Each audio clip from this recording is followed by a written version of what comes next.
I don't usually do reviews on my own stuff, but I wanted to show this off for a second. This is probably only the 5th or 6th one that I've done. This is a JL Audio 10W7 motor. Voice coil is from Lower to Base. This is our new Spider. It's a little more compliant than the other one that had the 8 leads. It had 2, 4, 6, 8. Yeah, it had 8 leads. We cut it down to just 4 leads, which is more normal, and it's softer.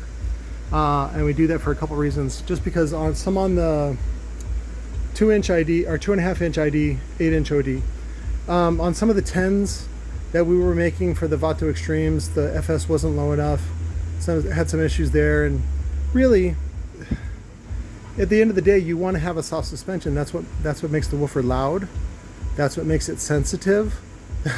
Now, can you sit there and hammer on it? No, but you can't do that with basically any woofer.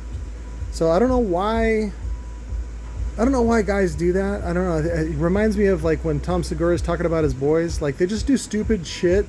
I mean, I did stupid shit too when I was a kid. I was unsupervised.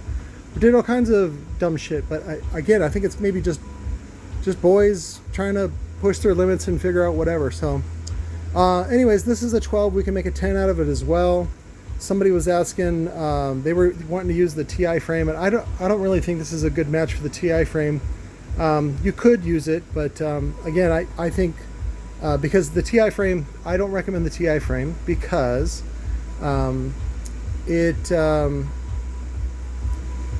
Spider difference is only, well, the TI frame 10-inch is an 8.5-inch Spider, and the regular 4-spoke frames and the 12-spoke frames use an 8-inch Spider. So there's not really that much more give. And if you saw the woofer porn break-in part of it, it moves quite a bit. It's going to be as good or better than a W7 that JL would make. So this is just a 12 based on this motor, which I think is a single 3 ohm. We're going to go ahead and do a sweep real quick and see what the parameters are. So because it is single voice coil, what I did was I doubled up the leads on each side to one positive, and then to kind of just put it over the top, because JL fans like over the top, is the 4-gauge spring terminals. On this version, I only did 1 set of spacers. Typically on the other ones, I do 2 sets of spacers, and that's so that I can use a concave cap, because the JL motors have that big nipple at the top that's supposed to be for cooling or whatever, and so you have to kind of counteract that by going a little bit taller on the spacers. So the other version I do is the 20 millimeter. So, but you can do 20 millimeter, 30 millimeter. The voice coil is plenty tall for any of that stuff, so you're fine. But let's get onto the sweep and go from there. Not bad. I wish the FS was a little lower. Maybe it'll drop a couple points over time. Let's go ahead and put the mass on and put in the right diameter. For a 10-inch, I just use that 8.5 piston diameter. Oop, not 18.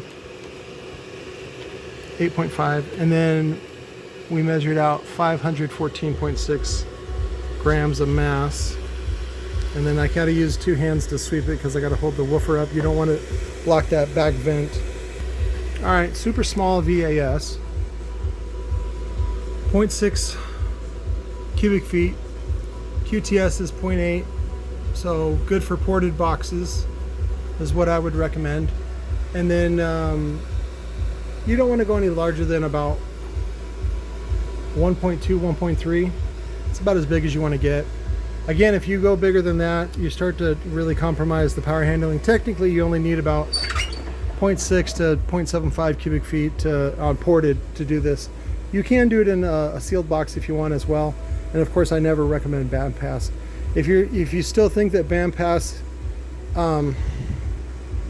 is an advantage, you're dumb. So I'm sorry. Read books, study more, and stop projecting your fantasies of what you want to be true to be actually true. So use the scientific data to show that you're wrong. It's okay. When I was in the 90s, I went through the same thing, and we thought bandpass was the coolest shit in the world, and it faded out, and we got back to common sense, which is just regular sealed boxes and ported boxes. But it came back with a vengeance, especially in SPL, but whatever. Anyways, I sell this kit basically, which is a drop-in kit, and the frame, and then I have a couple of different frame choices. You also get the spacers and some hardware. So if you have a dead JL W7 motor, what's great about it is that it has the standard 5-inch pattern. They just use 1/4-20 hardware, and I can sell you, I think, everything for like $250 shipped, which is the recone kit, the carbon fiber cap, the decal, and then you get the Johnny 5 cone. We have this in no stitch, as you see here, and then we also have it in blue stitch and black stitch.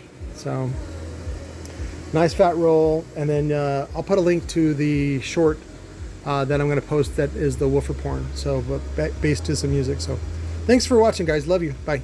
Happy Labor Day.